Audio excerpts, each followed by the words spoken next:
تمام تکنیک‌های ماورایی و رسیدن به ثروت رو پاره کن و بریز دور. این کاری رو که بهت میگم انجام بده. قبل از هر چیز تو باید بدونی که سپاسگزاری باعث ثروت میشه. گله و شکایت باعث فقر میشه. این قانون طلایی رو توی ذهنت بسپار.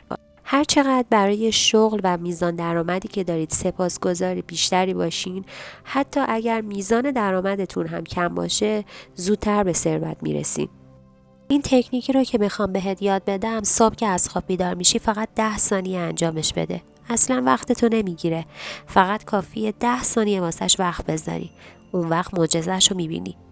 قطعا ما توی زندگیمون یه سری از قبضا رو داریم که نمیتونیم پرداختشون کنیم و یه سری از قبضا هم هستن که پرداخت شدن و ما از اون کالاها استفاده کردیم.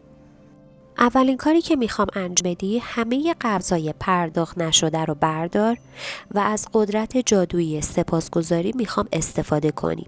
به این صورت روی تک تک قبضایی که پرداخت نشدن بنویس: بابت پولی که دریافت کردم برای پرداخت این قبض از خداوند سپاسگزارم. در همین لحظه احساس کن که اون پول رو دریافت کردی و اون قبض رو پرداختش کردی و از تمام وجودت احساس خوشحالی کن. یادت نره وقتی که ایمان کافی داشته باشی به این قضیه که خداوند اون پول رو وارد زندگیت میکنه، قطعا این اتفاق میفته.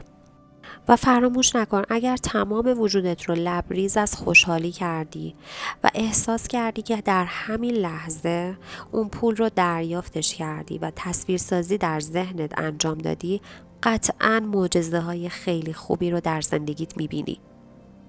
دومین کاری که میخوام انجام بدی، 10 تا قبض رو پیدا کن که قبلا پرداختشون کردی. روی تک تک اونها بنویس: سپاسگزارم خدایا پرداخت شد. و بعد از اون هر زمان هر قبضی رو که پرداخت کردین با تمام وجودتون روی اون قبض بنویسید: خدایا سپاسگزارم، و احساس خوشحالی کامل رو در وجودتون لبریز کنید. این کار فقط 10 ثانیه وقتتو میگیره. پس وقتی از خواب بیدار شدی این تکنیک رو انجام بده و احساس کن که قبض‌هایی که پرداخت نکردی الان پولشون دریافت کردی و تک تک اون قبض‌ها پرداخت شدن.